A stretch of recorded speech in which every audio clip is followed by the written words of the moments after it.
Let's start. Okay, so we can start. So, good morning, everyone, and welcome to the introductory training on PCI DSS. My name is Mayank Malik, and we will be going through this next about in 45 minutes or so for the awareness of PCI DSS. I'll just share my screen. Give me a moment. So, let me know if you're able to see my screen. So, are you able to see the PDF that I have just pulled up? Uh, Okay. s- So we are starting with the basics of PCI DSS, that is the Payment Card Industry Data Security Standard. Now, with the I think someone is not on mute.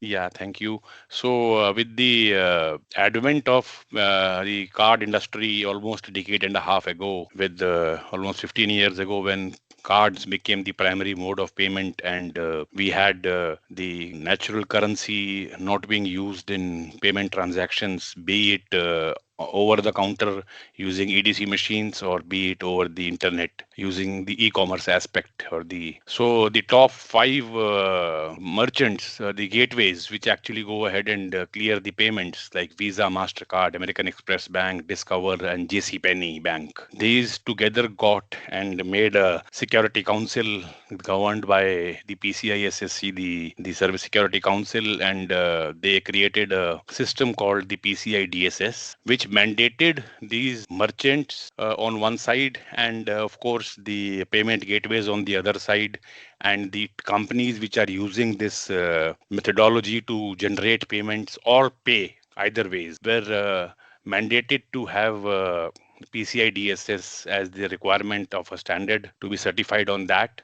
And of course, along with that, if you try to understand the broader aspect, then of course the employees who are handling the card payments, the IT and security teams, the developers, very important aspects, because a lot of codes are developed which are integrated into the payment gateways, and the compliance and the audit teams, and any third parties like supply chain management, like FedEx, and like shipping corporations, which create the supply chain in the system and use payment data to go ahead and create shipments across. So they were required to have this training to be conducted, and after that the mandate was to get certified. For the current version for PCI DSS is version 4, which is currently in use, and we will understand in detail. The most important aspect is that when a payment data transmits from one point to another point, the cardholder information, what we say the CHI, the cardholder information, it gets transmitted over the open internet.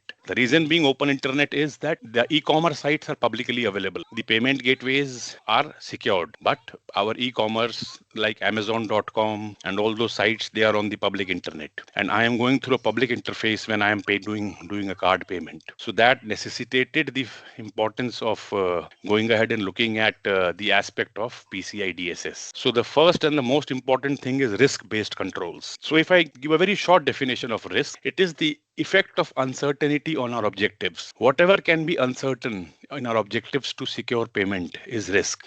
So the emphasis on the version 4 of PCI DSS typically went ahead and looked at risk. Whenever we look at risk, there is of course fraud. The annual turnover of the credit card and debit card and payment card frauds across the world is about $80 billion. That is as big as Citibank's turnover. That is the kind of losses that the payment card industry is bearing and the customers are bearing as of now for payment fraud, and out of which 60 to 70% fraud is untraceable. We are not able to trace where the money went. The money trailed kind of vanishes. So that is the reason that PCI DSS is of so much of importance in the industry, that all the aggregators and merchants and the payment card processors and the banks are having an emphasis on PCI DSS certifications, not only certifications, but practicing what is mentioned in the PCI DSS requirements. That is what the key of the industry is. We look at two major partners which facilitate card systems in the world, Visa and MasterCard, which hold about 80% of the market share. Visa and MasterCard alone face about 55 to $60 billion of fraud every year. And that kind of fraud is humongous when it comes to the amount of money that the payment industry has to bear the cost, and as per the insurances and the other regulatory acts, they have to return the money back to the customer. So that is the kind of money that is involved. That's why this is becoming very important. And when we look at risks, we don't only look at fraud, we also look at risks of misuse by the customer itself, where the customer is going to unsecure sites which are not PCI DSS compliant, unsecure sites, going to obscure sites in negative country lists. Now there are certain countries in the world which are known to create fictitious websites for e-commerce and give very lucrative offers to buy the product. For example, an iPhone costs around $2,000 standard across the world, but they give the iPhone for $1,200. So a person is tempted to go ahead and give his credit card details or debit card details on their website, and that's when the fraud starts, and the money never comes back, because they are, what are they called in the PCI industry, are the dead currency countries. Dead currency countries means that you cannot reach back to them to ask money because they don't have any governing body. Those are the kind of countries where these websites are hosted. Just as an example of risk, I am telling you. Apart from that, there are people risk. People who handle card data, they can transmit the card data to illegal third party. That is also a risk, and that is a very big risk in bank, typically, where the employees have direct access to card detail. They can punch in the username, password, and they can look at the complete card detail along with CVV2 number, along with the authentication password, and they can even change the phone numbers from which the one-time password, which is known as the OTP, goes on the cellular phone. Sorry. So that is the reason that one of the governing councils created PCI DSS, and the word that was embedded, which was emphasized in the version 4 of PCI DSS, is continuous security. The world is ever evolving. People are getting smarter by the day. The payment industry is getting vulnerable by the day. Reason is that the hackers or the illegal actors in the system are going to go ahead and create new ways of creating fraud, new ways of creating any malpractice which can impact our payment system. So that is the reason that the word continuous security has put into the system. We keep on evolving new technologies like authentication, like encryption algorithms, two-factor authentications. Two-factor authentications means I just don't put a password. I also get an OTP on my mobile. Now, a lot of places there are three-factor authentications. People are using CAPTCHA. People are using encrypted CAPTCHA to go ahead and create a three-factor level security before the payment is approved, or even the availability of official email ID and people are not allowing public emails to be used to facilitate payments. These kind of things are coming into picture. Even in cases of bank accounts, the normal debit cards, what we call. Credit card is of course one aspect where the cards have money in the bank and the money directly goes from the bank. Even in that case, the continuous security is important because your bank account is linked to your debit card, and the volume of money in your bank account becomes vulnerable if the debit card data is exposed to the third party or any other illegal actor in the system. So that's where we have the continuous security system and stronger authentication. When we authenticate any transaction, it goes through a mechanism of maker, checker, network, check, firewall, router, switches, all are involved in between. So with these kind of equipments involved, with this kind of web application firewalls, when we have systems like the checker system, where the authenticator in the mobile authenticates that this is a genuine SMS that has come to me from a genuine source. The mobile security also becomes equally important. PCI DSS also lays a very great importance on the mobile feature, where the password reaches for the person to put into the e-commerce website or the payment gateway in order to get through the service transaction for which they are paying or for the product for which they are paying. So the authentication is becoming stronger. When the authentication becomes stronger, the time lag increases. The kind of time that is taken to execute a transaction goes anywhere between 1 to 3 seconds. But with this limited time frame of 1 to 3 seconds, the industry has to survive on all the authentication factors. That is what the key behind the success of the industry is, that we have to facilitate payments on one side. We have to ensure that the customer is happy on the other side, but we also have to ensure that the customer's data is secured. There are very large supermarkets in the world. I don't know the name of all the supermarkets across the world in terms of the countries and all, but say, for example, there is Walmart or there is JC Penney or there is Lulu Mart in Middle East, and all these kind of marts are there, which have hundreds of machines operated by hundreds of operators. So there is a remote chance of a fraud that a person can get his own machine also, not only the machine that is there officially to be used for card swiping. There have been cases where people have got their own merchant accounts and their own machine. They swipe the card on personal machines, the money goes into their bank and the material goes out of the store. So to authenticate these kind of transactions, what they have done is that they have linked the machine with the exit gate. The exit gate will only open when the machine gives a signal to the exit gate that I have got the legitimate payment from a customer. That is the fourth level of security that is now has come in the stronger authentication mode, where the exit gates of the supermarts are linked with the payment systems. Otherwise, the gate will not open if your payment is not done through that machine, and you will not get access to your material that you have bought from the supermart, and it will not be continuously facilitated. So when we look at these kind of levels, the applicability, now let's look at the applicability factor. So there are different levels, just a good to know information. This information is that number of transactions, say like something like more than 1 million transactions a year. That is the level 3. Level 3 is where e-commerce comes. And level 1 is, of course, the highest, which is the greater than 6 million transactions a year. I'm talking about millions. So when you talk about millions, there are so many chances that even if there is a 1% failure rate, we are looking at 60,000 frauds every year from one level 1 vendor. So 60,000 frauds is a very big account, a very big amount also. So in order to go ahead and look at that kind of aspect, we look at PCI DSS from a very, very important standpoint. Now, when we go to the customers, when we reach out to the customers who would want to buy the services of PCI DSS or who would want to get enrolled into a PCI DSS program and subsequently get certified, we have to make them understand that it is the volume of transactions that is very important, that is kind of playing a role in their system, and based on their volume of transactions, the percentage of fraud can run into millions and millions of dollars. So that is the kind of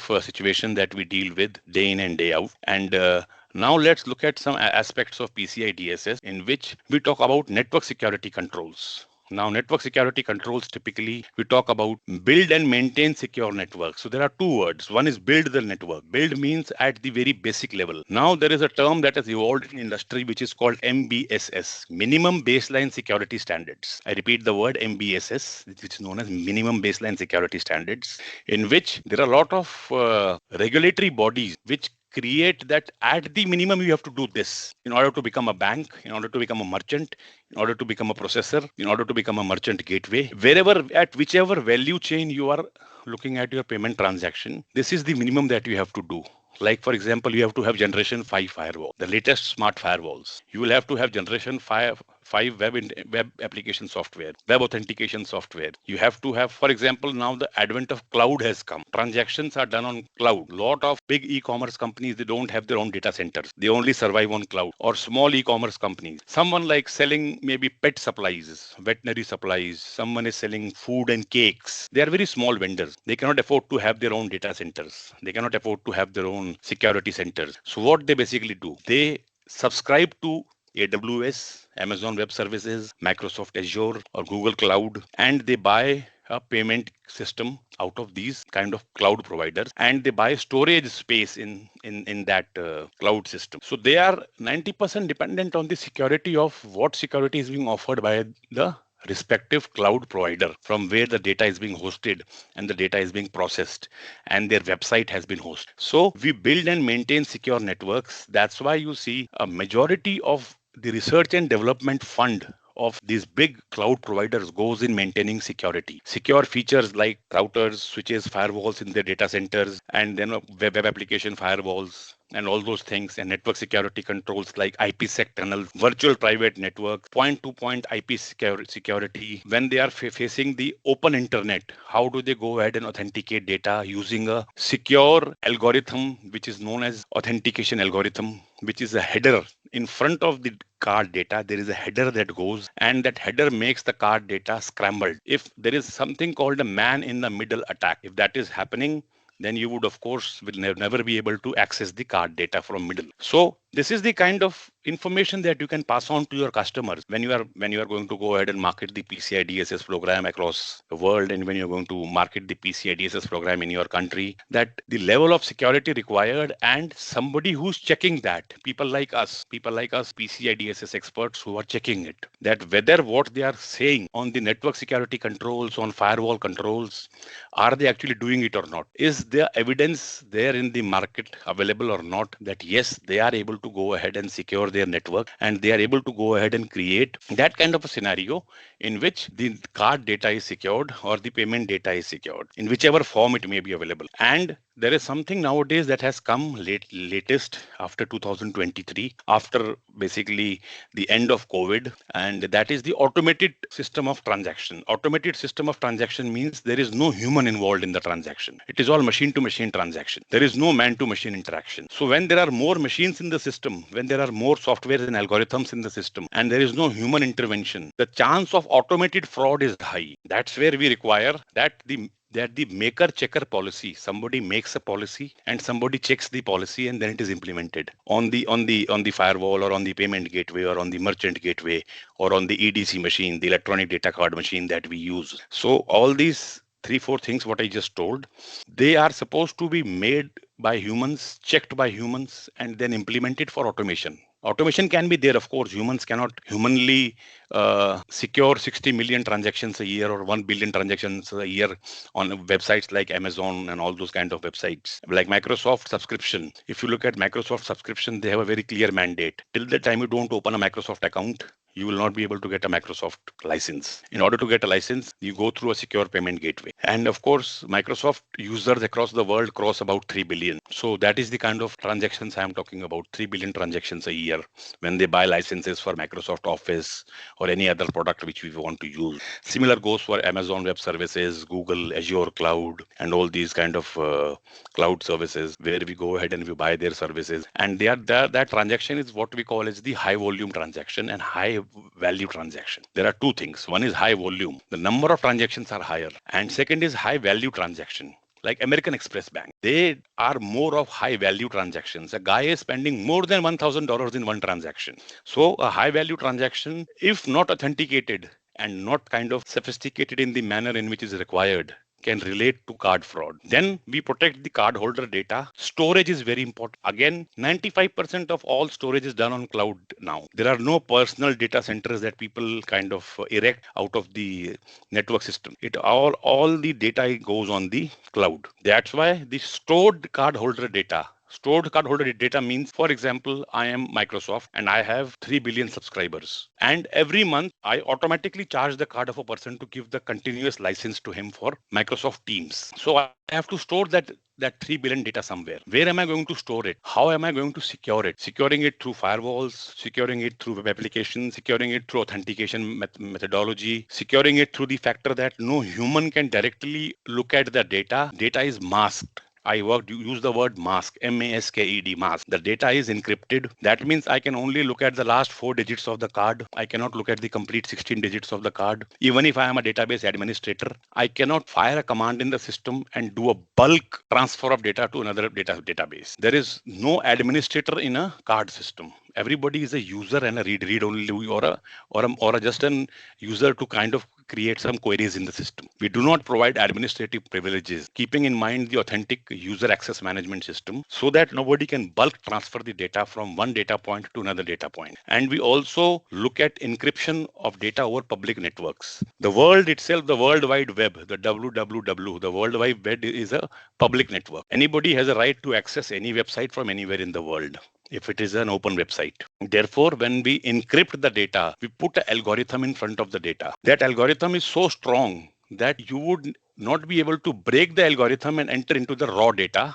in which the card information is available in pure text form. So that is the kind of difference that we have to create when we transmit data over public networks. It is not a simple data in which there is a name like my name, Malek, or my age, or my educational qualifications or basics. It is not simple data. It is card data. So we have to bifurcate between what is sensitive data and what is non-sensitive data. And sensitive data has to be encrypted. Then we look at aspects. When we look at sensitive data aspects, we look at aspects like vulnerability management. Vulnerability means weak link or single point of failures in the system. Where there is a single point of failure in the system, or where there is a weak link in the system, we go ahead and we ensure that we do not expose that weakness to the public network so that somebody can exploit that weakness and give us a hacking scenario. That's why there is systems in which we put anti-malware, like there is McAfee, all those kind of anti Microsoft Defender. They already have algorithms which can catch hold of fake websites, illegal website,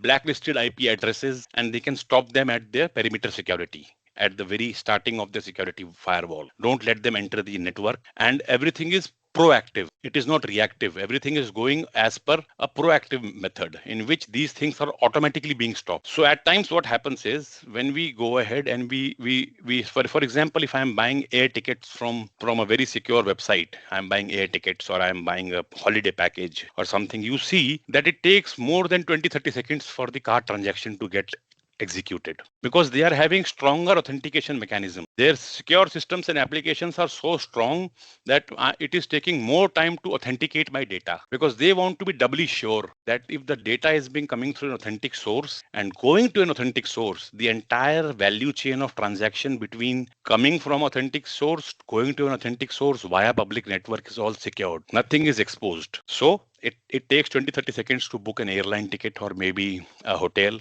When we use the top of the world websites like hotels.com, booking.com, all those kind of websites. And then, of course, we come to know the most important aspect and often overlooked is restricted access. Now, access is one thing which is a privilege. It is not a right. A lot of people confuse access as a right, that I am in the company, so I should have access to the data. The data should be only on a need to know basis. Only if a person is required to fire a particular command in the system or access the system for a particular business reason, should he or she be given the data. That's why it is called need to know basis. The need to know basis has been evolved from the intelligence agencies of the world. Earlier in the 70s, 80s, and the 90s, when there were international and domestic intelligence agencies like the America has CIA and FBI and all those kind of things, they use this word need to know basis, that you will only be exposed to the set of information which you need to know. You will not be exposed to the entire value chain. That is how the same system works on payment card industry data security standard, that you are only exposed to your work. If you are a database, I would say security expert,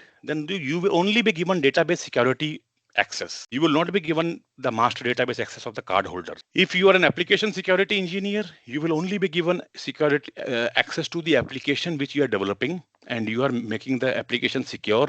For example, the Amazon application on our mobile phone or the Microsoft application on our mobile phone or Outlook on our mobile phone. So he's an application developer, that too for Android. So he will not be given access to the Apple iOS. That is how we can restrict access. We don't give access to everybody and anybody in the market who wants to get access into the system. That's where we create a strong user authentication, a 2-level or a 3-level authentication in which, like for example, if I start with the basics. Now, in big cloud environment, the first thing that they do is they do MAC binding. MAC binding means that only the laptops authorized to be used in the data center environment in which the cloud environment is operating, only those laptops will be authenticated. A public laptop cannot be authenticated in a private environment. Then the level 2 is that the user has to put his username and password in order to authenticate himself as an individual. So there are no group usernames and group password. Every individual can be identified from an individual username or a password. Then the third authentication level is that he will get an OTP on his mobile. The fourth level of authentication is that he has to authenticate through his mobile phone application,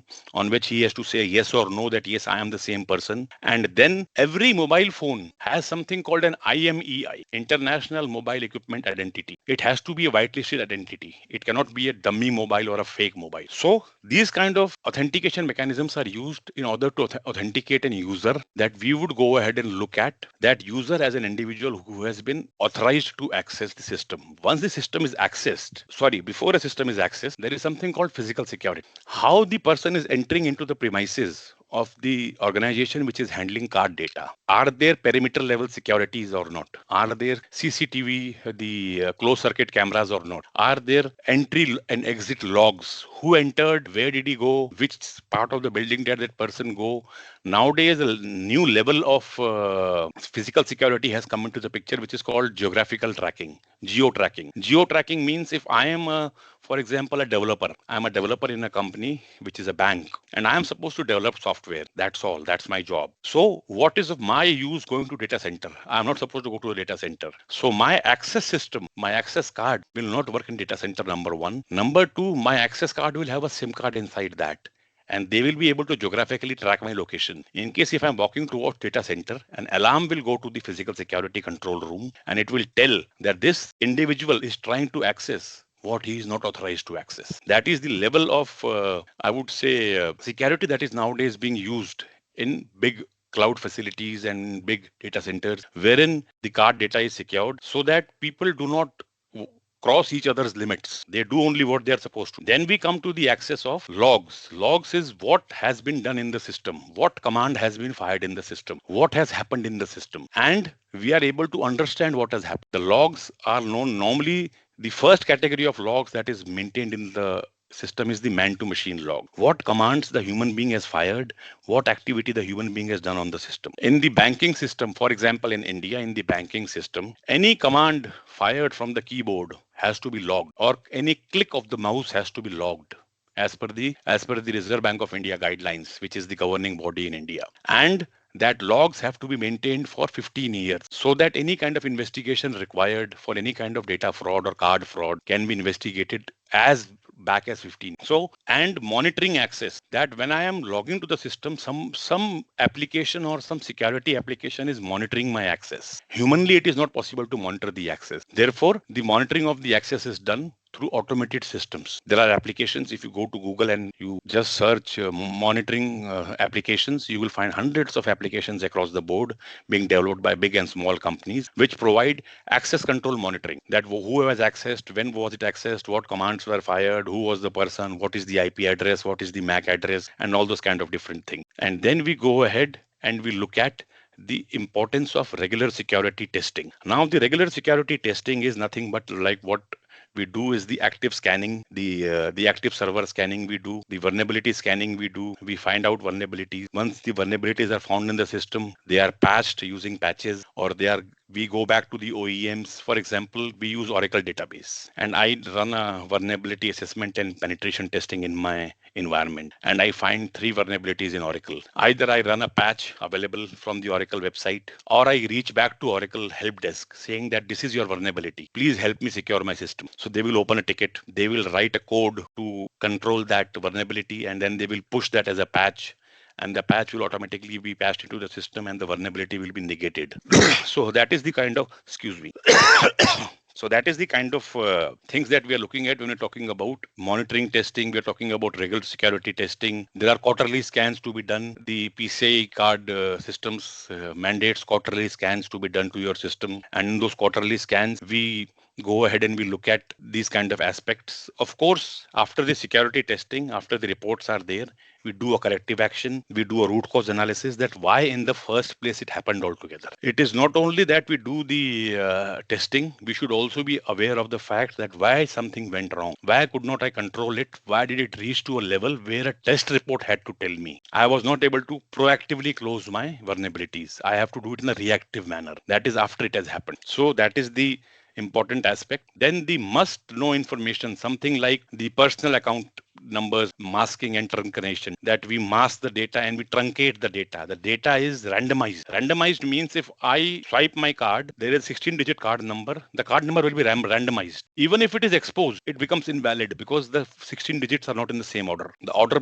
becomes different. And then, of course, there is the sequential access control data, in which there are different kind of data which are there. So this is slightly technical stuff. I would not spend too much of time on the sensitive authentication data and all those kind of things, because these of course are at the back end of the banks, not on the front end of the PCI DSS aspect that we are looking at. So encryption and key management, I already explained about encryption. Then there are secure keys, that only after a key is punched in the system, a pass key the system will mature the transaction. So there are automated keys and there are manual keys. Manual keys are there for bank managers, for branch managers, for cashiers, and for the EDC machine operators who come in the morning and switch on the machine. And the automated keys are for e-commerce, in which 24 cross 7 transactions are happening. So this is how we look at these aspects in terms of the encryption and the key management. And then segmentation and scope reduction. Segmentation is that not everybody does everything. It is role based requirements. So what I just explained a few minutes ago, it is a part of that only, that we segment the entire environment of payment card system into initiation, authentication, approval, execution, and final subsequent success of the card, and then the log maintained and the historical data maintained.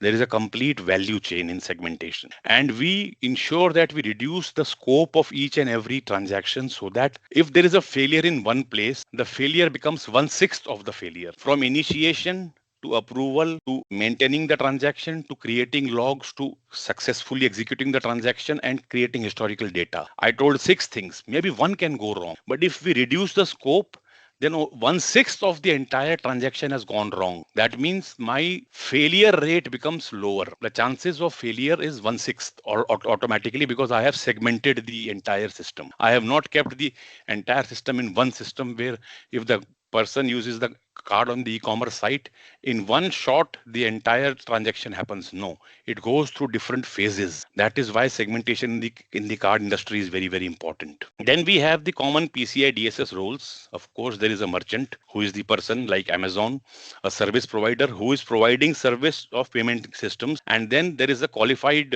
security assessor, a PCI QSA, who is authorized by the PCI Council, who has passed an exam and done a certain number of audits, and he is the person who will go ahead and assess the requirements of the PCI version 4 as per the standard, and then give a report, what is called as the attestation of compliance, certificate of compliance, and report of compliance. 3 things. He will attest the report, he will certify the certificate, and he will give a detailed report on compliance, so as to kind of mature the system, that if you see on a website PCI DSS certified, then you automatically get assured that you are on the right website. You can do a secure transaction here. A lot of companies, they advertise, a lot of banks, they advertise that we are PCI DSS version 4 certified, so that they can give their customers assurance that we are going to go ahead and look at you as a secured customer service provider. Then we have approved scanning vendors. The approved scanning vendor for PCI has to be a PCI Council approved vendor who can do the vulnerability assessment and penetration testing scanning. Once this scanning is done and the vulnerabilities are found in the system,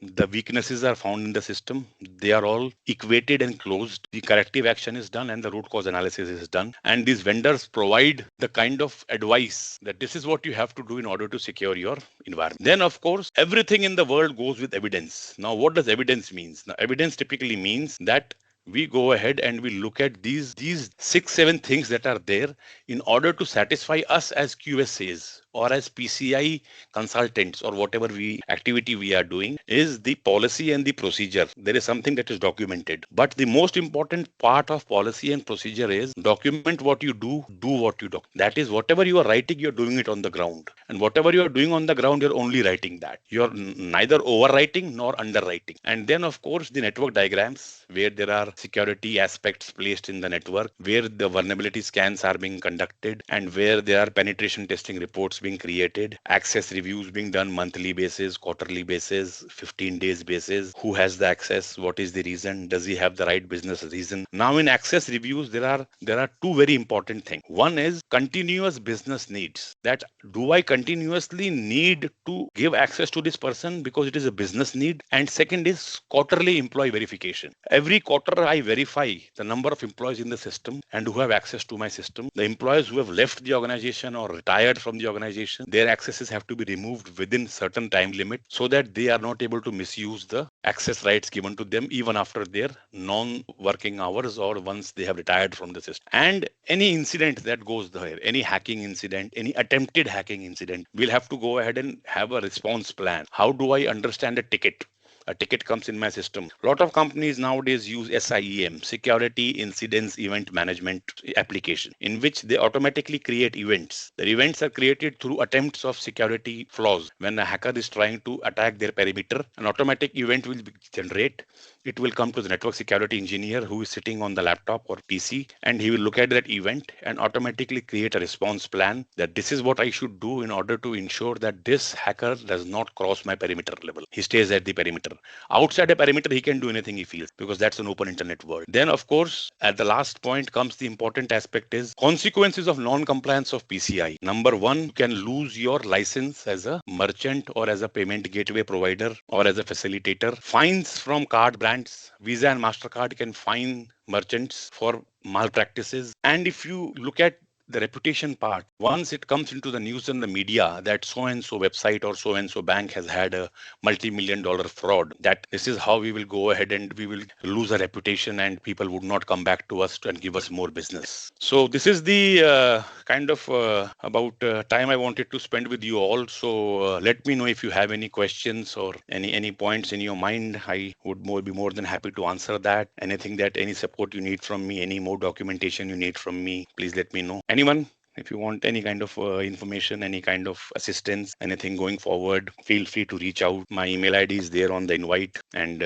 I'm available to support you in any of your marketing or sales or any kind of ventures or any kind of requirements or any kind of technical or non-technical information that you would want to see. Okay, so thank you. Training Thanks is a lot. finished? Yes, it's finished. Training is done. Finished? Yes, ma'am. Okay. Yeah. Thank you for delivering us PCI DSS introduction training. Welcome. Hi, 그 낙서갔었다 뭐. Okay, thank you. Thank you. Thank you. I send you participant names and email. Okay, so the Okay. certificate of participation will be shared by the team and they will share it with you. Hmm? Yep. Yes, send me. Yeah, sure. We will send it. Thank you. Okay, thank you. Thank you. Have a nice day, everyone. Okay, thank you. Have a nice day, you too. Thank you. Your training was very understandable. Thank you.